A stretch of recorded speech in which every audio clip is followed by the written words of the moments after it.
70세의 새 인생을 시작하려던 순간 남자친구가 제 통장에서 3억을 빼갔습니다. 하지만 진짜 충격은 그 돈이 어디로 갔는지 알았을 때였어요. 12명의 아이들이 그 돈으로 목숨을 구했고 그 중 한 명이 바로 할머니 그냥 혼자 사세요. 이 나이에 무슨 연애예요? 큰아들 현수가 화를 내며 전화를 끊었을 때 저는 휴대폰을 쥔 채 한참을 멍하니 있었습니다. 70세의 연애라니 아들 말이 틀린 건 아니었어요. 하지만 5년째 혼자 사는 이 적막함을 아들이 알기나 할까요? 제 이름은 김영숙입니다. 올해 70이에요. 남편 박철수를 5년 전 폐암으로 떠나보내고 지금까지 혼자 살고 있습니다. 두 아들은 현수는 미국 시애틀에서 IT 회사를 다니고 민수는 호주 시드니에서 의사로 일해요. 며느리들도 다 좋은 사람들이지만 1년에 한 번 보기도 어려운 게 현실이죠. 손녀 지연이만이 한 달에 2번씩 안부를 물으며 찾아옵니다. 27살인 지연이는 대학병원에서 간호사로 일하는 착한 아이예요. 할머니 너무 외로워 보여요. 취미활동이라도 해보세요. 지연이의 권유로 6개월 전부터 동네 경로당에 나가기 시작했습니다. 처음엔 어색했지만 점차 친해진 할머니들과 함께하는 시간이 즐거워졌어요. 그곳에서 정준호 씨를 만났습니다. 실례합니다. 혹시 김영숙 씨세요? 경로당 복도에서 정중하게 인사하는 남성을 본 순간 가슴이 두근거렸습니다. 키 170cm 정도의 단정하게 빗은 흰 머리, 깔끔한 와이셔츠 차림이 참 보기 좋았어요. 네, 맞는데요. 어떻게 제 이름을? 아, 죄송합니다. 저는 정준호라고 합니다. 최순자 할머니께서 소개해달라고 하셔서요. 최순자 할머니는 경로당의 분위기 메이커였습니다. 항상 어울리지 못하는 사람들을 이어주곤 했죠. 아, 순자 언니가요? 그런데 저도 5년 전에 아내를 잃고 혼자 살고 있습니다. 65세고요. 전직 신한은행에서 지점장으로 일했어요. 차분하고 신사적인 말투가 인상적이었습니다. 남편과는 다른 타입이었지만 뭔가 믿음직스러운 느낌이었어요. 그러시군요. 저도 남편을 5년 전에 죄송합니다. 힘드셨겠어요. 배려심 깊은 모습에 마음이 따뜻해졌습니다. 그날 이후 경로당에서 자주 마주쳤어요. 처음엔 인사만 하다가 점차 대화가 길어졌습니다. 영숙 씨, 오늘 날씨가 참 좋네요. 한강 산책 어떠세요? 준호 씨의 제안에 처음엔 망설였지만 뭔가 새로운 경험을 해보고 싶었어요. 좋아요. 오랜만에 나들이라니 설레네요. 한강공원에서의 첫 산책은 정말 오랜만에 느끼는 설렘이었습니다. 영숙 씨는 어떻게 시간을 보내세요? 그냥 집에서 TV 보고 가끔 지연이 오면 밥 해주고 별거 없어요. 그럼 너무 심심하시겠어요. 저는 요즘 독서 모임도 나가고 등산도 해요. 와, 정말 활동적이시네요. 나이 들수록 더 열심히 살아야죠. 영숙 씨도 함께 하시면 어떨까요? 그렇게 우리는 점점 가까워졌습니다. 일주일에 2번씩 만나서 산책하고 영화도 보고 가끔 맛있는 식당도 다녔어요. 영숙 씨 정말 젊어 보이세요. 60대 초반 같아요. 에이, 그런 소리 하지 마세요. 이미 칠순인데. 나이가 뭐가 중요해요. 마음이 젊으면 되는 거죠. 준호 씨와 함께 있으면 정말 20대로 돌아간 것 같았어요. 40년 만에 느끼는 이런 감정이 낯설면서도 달콤했습니다. 영숙 씨. 반포항 강공원 벤치에 앉아 석양을 바라보던 준호 씨가 갑자기 진지해졌습니다. 네, 저 고백할 게 있어요. 가슴이 두근거렸어요. 설마 하는 마음이 들었거든요. 처음엔 그냥 친구로 생각했는데 시간이 지날수록 영숙 씨가 너무 소중해졌어요. 준호 씨, 우리 좀 더 진지하게 만나면 어떨까요? 이 나이에 무슨 연애냐고 하시겠지만 손이 떨렸습니다. 70세에 이런 고백을 받을 줄이야. 저도 준호 씨와 함께 있으면 행복해요. 정말요? 네. 하지만 아이들이 뭐라고 할지. 천천히 해요. 서두르지 말고. 그렇게 우리는 공식적으로 연인이 되었습니다. 할머니 정말 그러실 거예요? 지연이에게 준호 씨 얘기를 했을 때 반응이 복잡했습니다. 지연아, 할머니도 외로워. 혼자 사는 게 얼마나 힘든지 알아? 그래도 할머니, 요즘 노인분들을 노리는 사기꾼들이 정말 많다던데요. 준호 씨는 그런 사람이 아니야. 전직 은행 지점장이었고 정말 신사적인 분이거든. 그래도 조심하세요. 혹시 모르니까 재산 관련 얘기는 하지 마시고요. 지연이의 걱정이 이해됐지만 준호 씨를 의심하고 싶지는 않았어요. 현수에게 전화했을 때는 더 심했습니다. 엄마, 정말 미치신 거예요? 70세에 무슨 연애를 해요? 현수야, 엄마도 사람이야. 외롭다고. 그럼 미국으로 오세요. 제가 모시겠어요. 언어도 안 통하는데 어떻게 가요? 그리고 며느리한테 미안하고.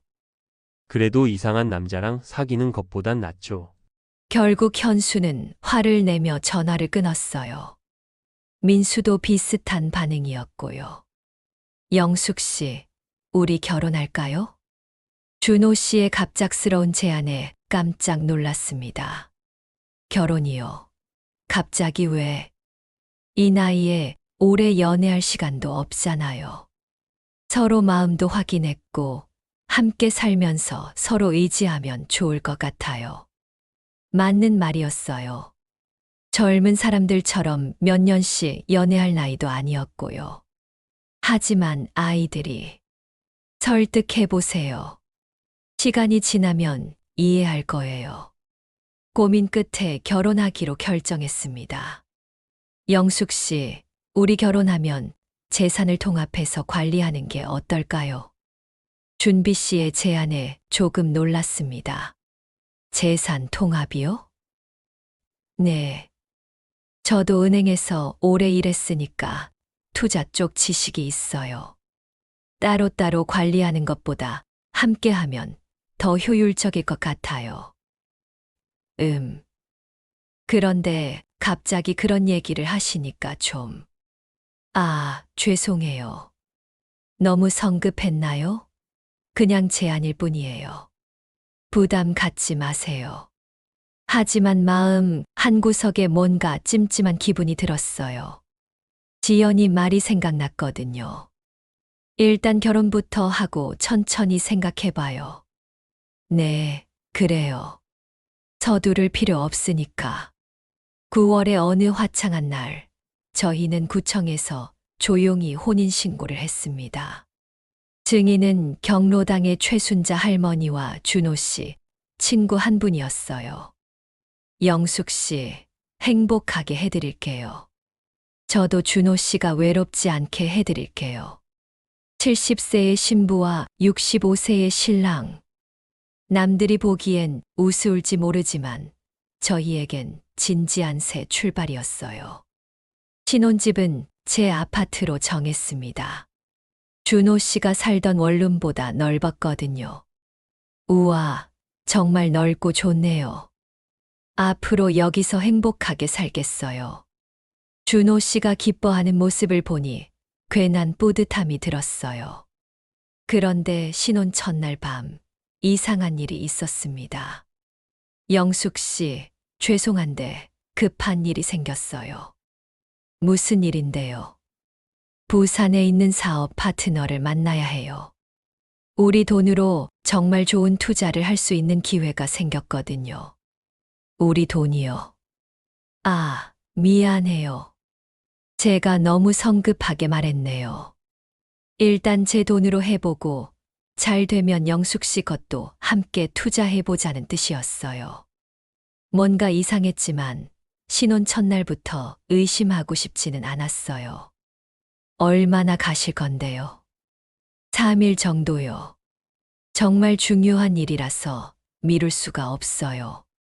그럼 어쩔 수 없죠. 조심해서 다녀오세요. 준호 씨는 간단히 짐을 싸고 나갔습니다. 신혼 첫날 남편이 출장을 가다니 뭔가 허전했어요. 3일이 지나도 준호 씨에게서 연락이 없었습니다. 여보세요, 준호 씨. 전 영숙이에요.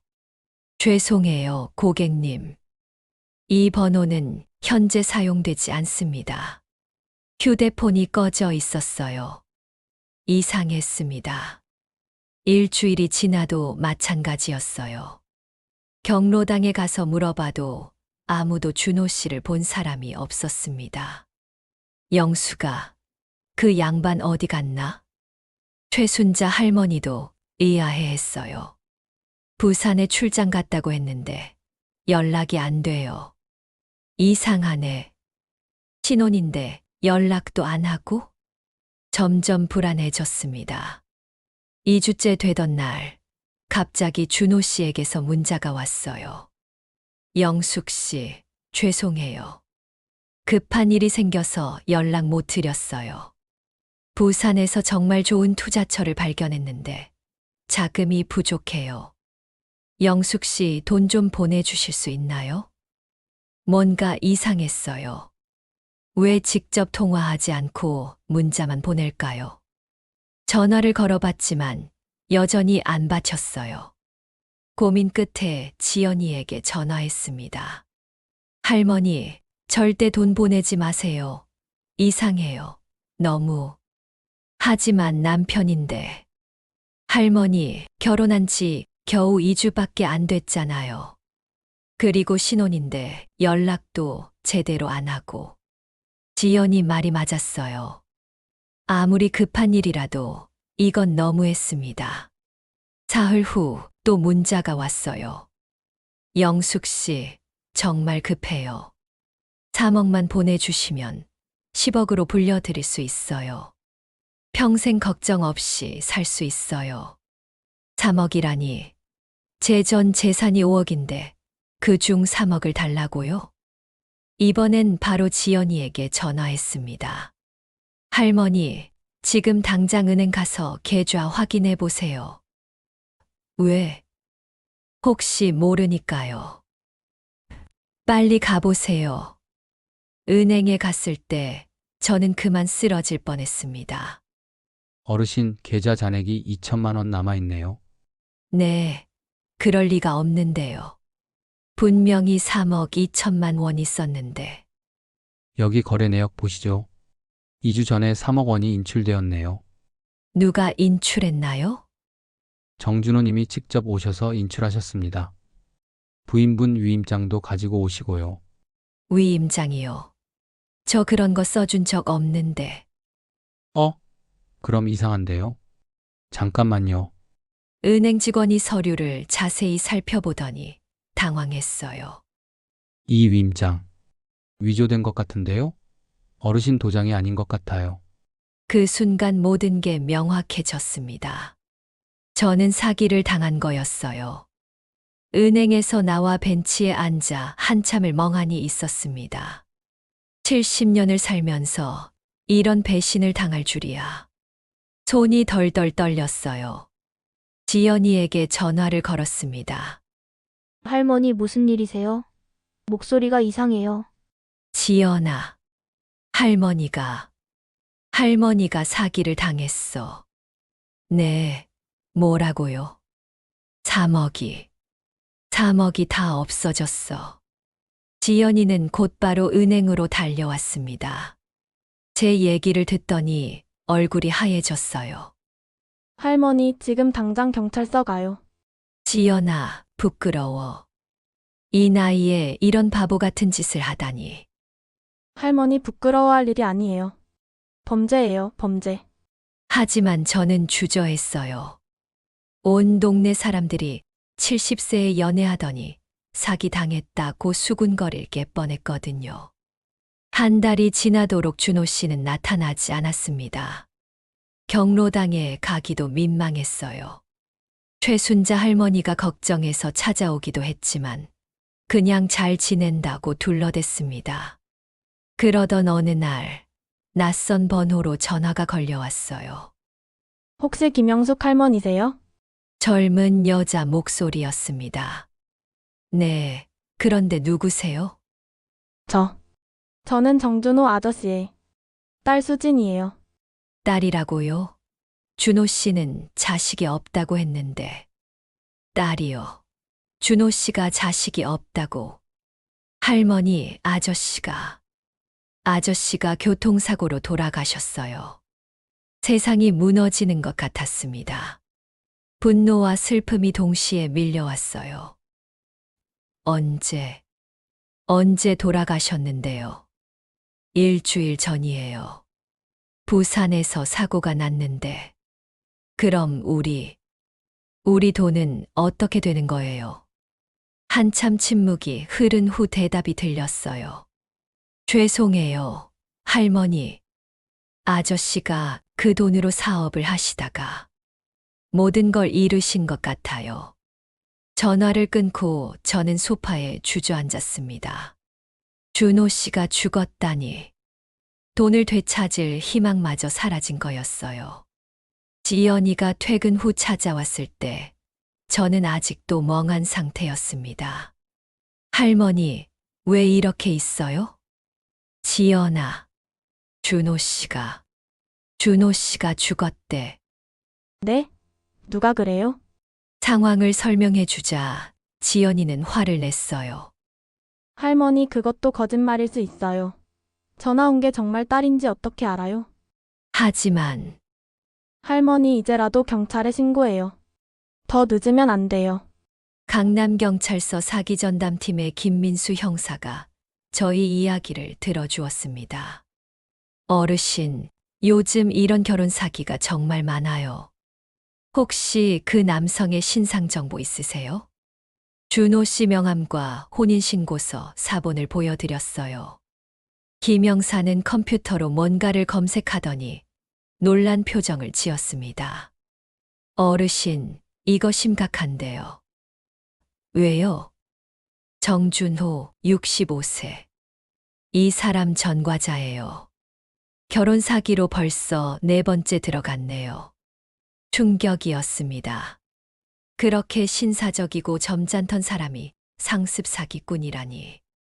더 놀라운 건 이 사람이 한 달 전에 사망 신고가 되어 있어요. 네, 그럼 정말 죽은 거예요? 아니요. 보통 이런 수법으로 추적을 피하려고 하는 거예요. 허위 사망 신고죠. 김 형사는 즉시 수사에 착수했습니다. 다른 피해자들도 있을 가능성이 높아요.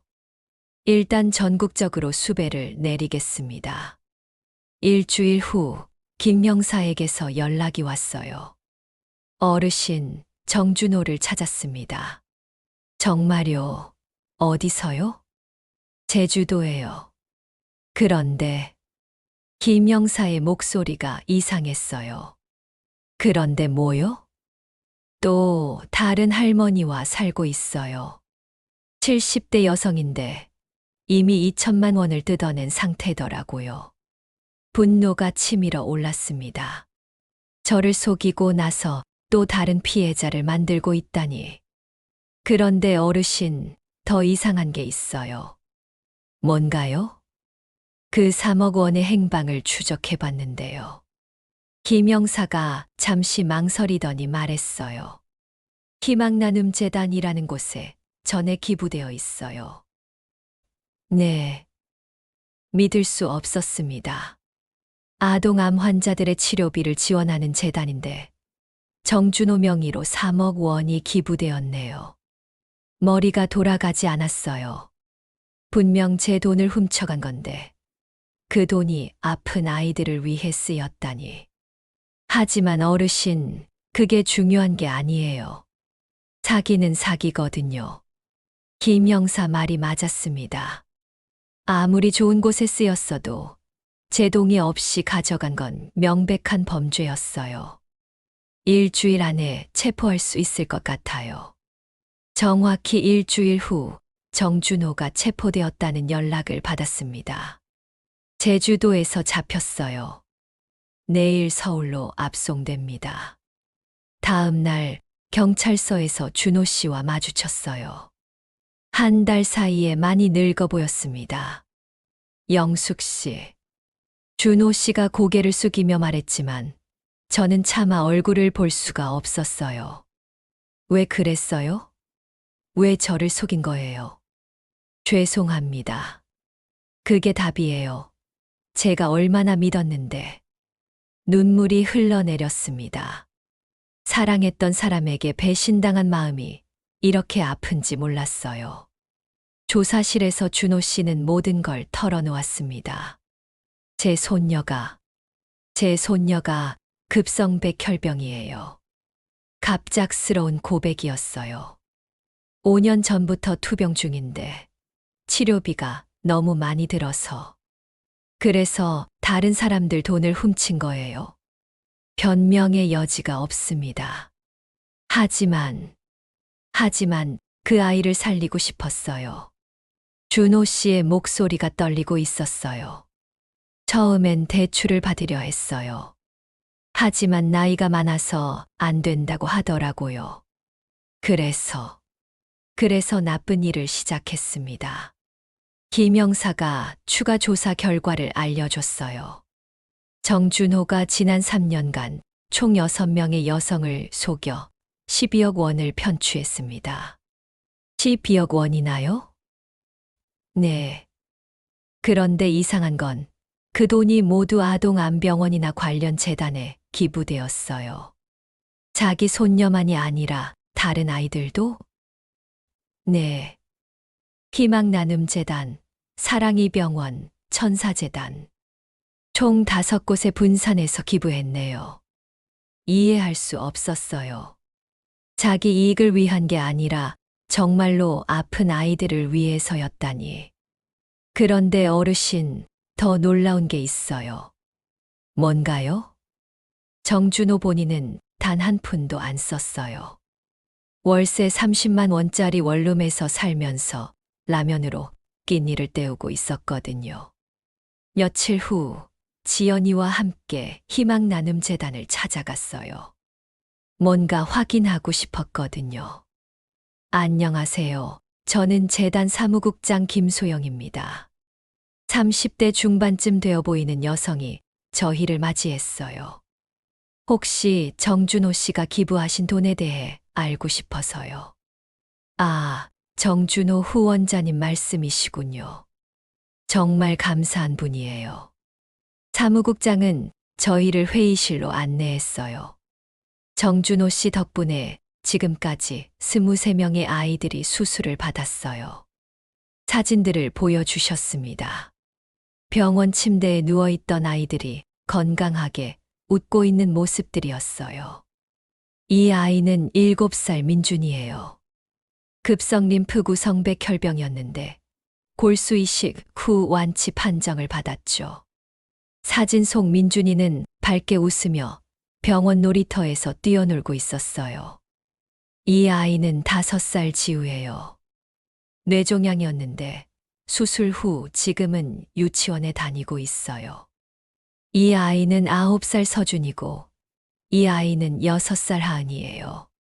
모두 정준호 씨 기부금으로 치료받은 아이들이에요. 사진들을 보니 가슴이 뭉클해졌어요. 어린 아이들의 밝은 미소가 너무 예뻤거든요. 그런데 이상한 게 있어요. 뭔가요? 정준호 씨가 기부할 때마다 꼭 하시는 말씀이 있으셔요. 이 돈의 진짜 주인은 따로 있다. 그분들께 미안하지만 아이들을 위해 써달라고 하시더라고요. 혹시 아이들을 만나볼 수 있을까요? 물론이죠. 마침 오늘 정기 검진하러 온 아이들이 있어요. 소아암 병동에 들어가니 여러 아이들이 있었어요. 어떤 아이는 항암 치료로 머리가 없었고, 어떤 아이는 링거를 달고 있었지만, 모두 밝게 웃고 있었어요. 안녕하세요, 할머니. 7살 정도 되어 보이는 여자아이가 저에게 인사했어요. 안녕, 이름이 뭐야? 저는 하은이에요. 할머니는요? 할머니는 영숙이야. 영숙 할머니, 저 이제 많이 나았어요. 곧 집에 갈 수 있대요. 하은이의 밝은 미소를 보니 눈물이 났어요. 이 아이가 제 돈으로 치료받았다고 생각하니 이상한 기분이었거든요. 할머니, 왜 울어요? 아니야, 하은이가 너무 예뻤어. 히히, 고마워요. 다른 아이들도 하나같이 밝고 예뻤어요. 병마와 싸우는 어린 나이에도 희망을 잃지 않는 모습이 대단했습니다. 며칠 후 준호 씨 딸이라고 전화했던 수진 씨가 찾아왔어요. 실제로는 딸이 아니라 손녀였더라고요. 할머니, 정말 죄송해요. 20대 중반쯤 되어 보이는 깔끔한 여성이었어요. 괜찮다. 앉아. 할아버지가 하신 일이 얼마나 나쁜지 알아요. 변명의 여지가 없어요. 수진이는 눈물을 흘렸어요. 하지만 한 가지만은 알아주세요. 할아버지가 정말 저를 사랑하셔요. 5년 전 부모님 사고로 돌아가신 후 할아버지가 혼자 저를 키우셨거든요. 그래서 병원비가 없었구나. 네. 할아버지 연금만으로는 턱없이 부족했어요. 그런데 제가 백혈병에 걸리면서 수진이가 소매를 걷어올리니 항암 치료 흔적들이 보였어요. 골수 이식까지 받았는데 비용이 너무 많이 들어서 할아버지가 집도 팔고 보험도 해지하셨는데도 부족했어요. 할머니, 사실 할아버지는 처음에 제게만 쓰려고 하셨어요.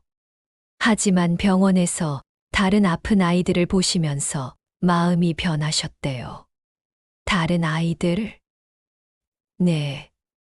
저처럼 치료비가 없어서 포기하는 가족들이 너무 많다는 걸 아시고는 차라리 여러 아이들을 도와주자고 하셨어요. 놀라운 얘기였어요. 그래서 할아버지가 사기친 돈을 모두 다른 아이들 치료비로 쓰신 거예요. 물론 잘못된 일이지만 너는 어떻게 치료비를 마련했는데? 저는 다행히 정부 지원금으로 해결됐어요. 소아암 환자 지원 제도가 있거든요. 할아버지가 몰랐던 거예요. 그래서 준호 씨가 더욱 죄책감을 느꼈나 봅니다. 2개월 후 재판이 시작되었어요. 방청석에는 준호 씨에게 속은 다른 피해자들과 그 가족들이 앉아 있었습니다. 피고인 정준호는 2019년부터 2022년까지 총 6차례에 걸쳐 결혼을 빙자한 사기로 12억 원을 편취한 혐의를 받고 있습니다. 검사의 공소사실 낭독을 들으며 새삼 심각성을 느꼈어요. 하지만 피고인이 편취한 돈을 모두 아동암 환자 지원에 사용한 점은 참작할 사정으로 보입니다. 준호 씨의 변호사가 선처를 호소했지만 법은 냉정했어요. 동기가 무엇이든 사기는 사기입니다. 피고인 정준호에게 징역 3년 6개월을 선고합니다. 판결 후에 복잡한 감정. 재판이 끝나고 나오면서 마음이 복잡했어요. 준호 씨가 한 일은 분명 잘못됐지만 그 결과만큼은. 할머니, 어떻게 생각하세요? 지연이가 물었어요. 글쎄, 복잡하네. 나쁜 일을 했지만 좋은 결과를 낳았으니. 그래도 할머니 허락 없이 가져간 건 잘못이에요. 맞는 말이었어요. 6개월 후의 편지. 준호 씨가 교도소에 들어간 지 6개월이 지났을 때 편지 한 통이 도착했어요. 영숙 씨에게. 매일 반성하며 지내고 있습니다. 변명할 수 없는 일을 저질렀어요. 하지만 한 가지만은 알아주세요. 영숙 씨를 만난 4개월이 제 인생에서 가장 행복한 시간이었습니다. 처음엔 돈 때문에 접근한 게 맞아요. 하지만 시간이 지나면서 정말로 영숙 씨를 사랑하게 되었습니다. 그래서 더욱 죄책감이 컸죠. 손녀 수진이는 완치 판정을 받고 지금 대학교에 다니고 있어요. 의대에 진학해서 아픈 아이들을 도와주겠다고 합니다. 모두 영숙 씨 덕분이에요. 출소하면 진심으로 사죄드리러 가겠습니다. 용서해달라는 건 아니에요. 그냥 죄송하다는 말씀을 전하고 싶어서요. 정준호 올림. 편지를 읽으며 또 눈물이 났어요. 희망나눔재단의 제안. 한 달 후 희망나눔재단의 김소영 사무국장에게서 연락이 왔어요. 할머니, 뵙고 싶은 일이 있어요. 재단 사무실에서 만난 김 사무국장은 놀라운 제안을 했어요. 할머니, 저희 재단에서 자원봉사 하실 생각 없으세요? 자원봉사요? 네. 아이들이 할머니를 정말 좋아해요. 지난번에 오셨을 때 계속 영숙 할머니 얘기를 하거든요. 생각해보니 나쁘지 않은 제안이었어요. 뭘 하면 되나요? 아이들과 함께 놀아주시고 가끔 책도 읽어주시고 어려운 일은 아니에요. 새로운 시작. 그렇게 저는 희망나눔재단에서 자원봉사를 시작했어요.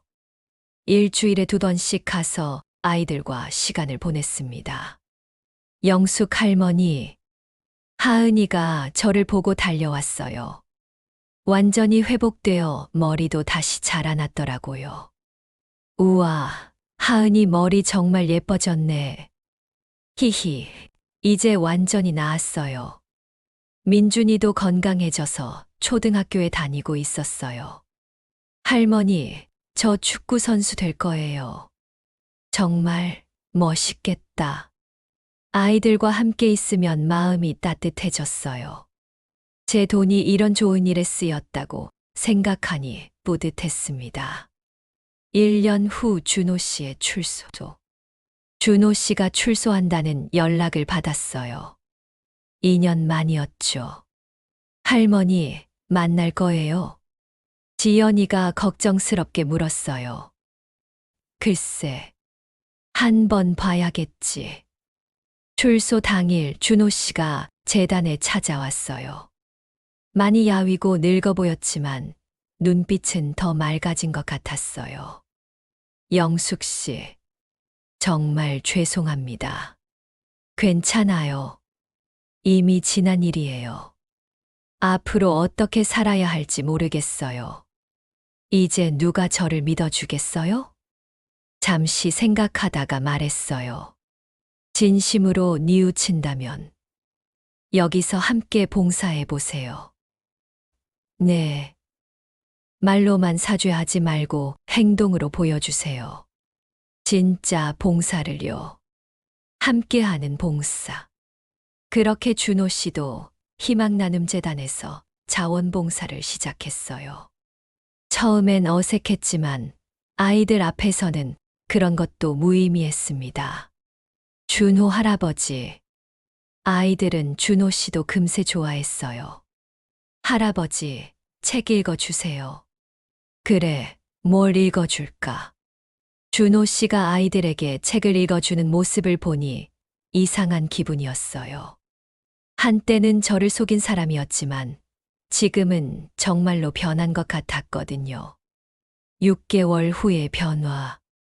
준호 씨는 정말로 달라졌어요. 매일 새벽 일찍 와서 재단 일을 도왔고 아이들과 진심으로 놀아주었습니다. 영숙 씨, 고마워요. 어느 날 준호 씨가 조용히 말했어요. 뭐가요? 기회를 주셔서요. 이렇게 의미 있는 일을 할 수 있게 해주셔서. 당신이 스스로 선택한 거예요. 처음엔 속죄하는 마음이었는데 지금은 정말 즐거워요. 아이들 웃는 모습을 보면 제가 더 행복해져요. 정말로 변한 것 같았어요. 1년 후의 제안. 준호 씨가 출소한 지 1년이 지났을 때 뜻밖의 제안을 받았어요. 영숙 씨, 우리 다시 시작해 볼까요? 뭐요? 이번엔 정말로 진실만 이야기하며요. 한참을 생각했어요. 준호 씨, 저를 또 속이지 않을 거죠? 절대요. 이제 더 이상 숨길 것도 없어요. 그럼 천천히 해봐요. 서두르지 말고. 두 번째 시작. 이번엔 정말 달랐어요. 서로의 과거를 모두 알고 있었고 더 이상 거짓말도 없었습니다. 재산 얘기도 투명하게 했어요. 영숙 씨, 저는 정말 아무것도 없어요. 월세 보증금 500만 원과 생활비 조금이 전부예요. 괜찮아요. 저도 집 하나와 생활비 정도만 있으니까. 혹시 제가 또 돈 얘기를 꺼내면 의심하셔도 돼요. 그런 얘기 하지 마세요. 6개월 후에 재혼. 충분히 서로를 알아가고 난 후 저희는 다시 결혼했어요. 이번엔 지연이도 축복해 줬습니다. 할머니 정말 많이 변하신 것 같아요. 준호 할아버지도. 그래. 네. 이제는 진짜 믿을 만해요.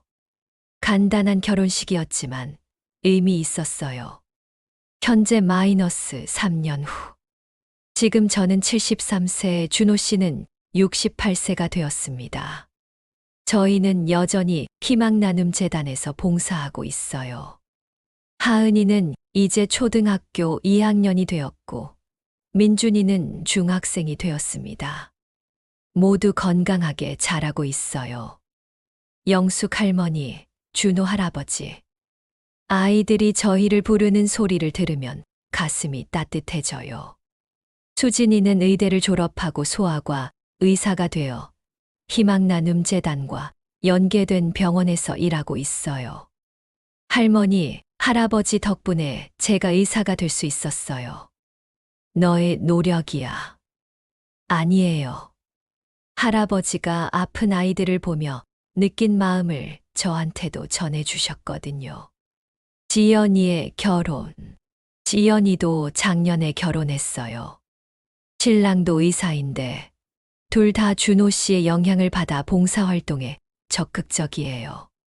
할머니, 저희도 아이 낳으면 봉사하는 마음을 가르쳐 줄 거예요. 그래, 그렇게 살아. 5년간의 봉사 결과. 희망나눔재단에서 5년간 봉사한 결과 저희가 도운 아이들이 200명이 넘어요. 직접적으로 돈을 기부한 건 아니지만 아이들에게 따뜻함을 주었다고 생각해요. 영숙 할머니, 준호 할아버지 덕분에 이 재단이 더 따뜻해졌어요. 김소영 사무국장의 말이 가슴에 와닿았습니다. 준호 씨의 변화. 준호 씨는 정말로 완전히 다른 사람이 되었어요. 영숙 씨, 제가 정말 행복해요. 저도요. 처음에 사기친 것은 정말 잘못된 일이었지만 그 일이 있었기에 지금의 저희가 있는 것 같아요. 그렇게 생각하면 안 돼요.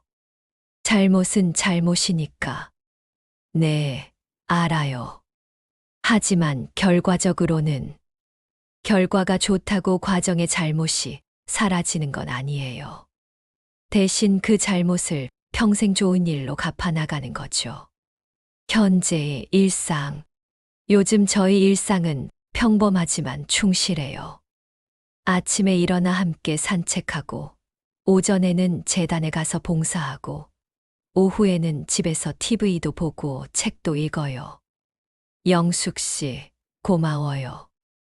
뭐가요? 저를 변화시켜 주셔서요. 서로 변화시켜 준 거죠. 정말 그래요. 준호 씨도 변했지만 저도 많이 변했어요. 예전엔 그냥 혼자 외롭게 살았는데 지금은 많은 사람들과 함께하며 의미 있는 삶을 살고 있거든요. 미래의 계획. 영숙 씨, 우리 80세까지는 봉사할 수 있을까요? 한번 해봐요. 건강이 허락한다면. 아직 7년이나 남았어요. 그동안 더 많은 아이들을 도울 수 있겠죠. 그 다음엔 뭐 하죠? 그때 가서 생각해봐요. 지금이 가장 중요하니까. 진정한 교훈. 제 이야기는 단순해요. 70세의 사랑에 빠졌다가 사기를 당했고 그 사기꾼과 다시 결혼해서 행복하게 사는 이야기죠. 하지만 그 과정에서 배운 게 많아요. 사람은 언제든 변할 수 있다는 것. 진정한 사죄와 용서의 힘. 그리고 나눔의 기쁨. 처음엔 3억을 잃었다고 생각했어요. 하지만 지금은 그 돈으로 훨씬 더 큰 걸 얻었다고 생각합니다. 23명의 아이들이 건강해졌고 200명이 넘는 아이들이 저희의 사랑을 받았어요. 그리고 저 자신도 더 풍요로운 삶을 살게 되었죠. 마지막 메시지. 할머니, 정말 후회 안 하세요? 지연이가 가끔 물어요. 전혀. 오히려 감사해. 3억을 잃었는데도요? 그 3억으로 이렇게 많은 행복을 샀는데 손해가 어디 있어? 정말 그래요. 돈으로는 살 수 없는 것들을 얻었어요. 사랑하는 사람과의 진정한 신뢰. 아픈 아이들의 밝은 미소. 봉사하는 기쁨. 그리고 무엇보다 의미 있는 인생. 오늘도 준호 씨와 손잡고 희망 나눔 재단으로 갑니다. 아이들이 기다리고 있거든요. 영숙 할머니, 준호 할아버지. 아이들의 밝은 목소리가 들려요. 이보다 더 행복할 수 있을까요? 75세에 이런 삶을 살게 될 줄 누가 알았겠어요. 인생은 정말 마지막까지 모르는 것 같습니다.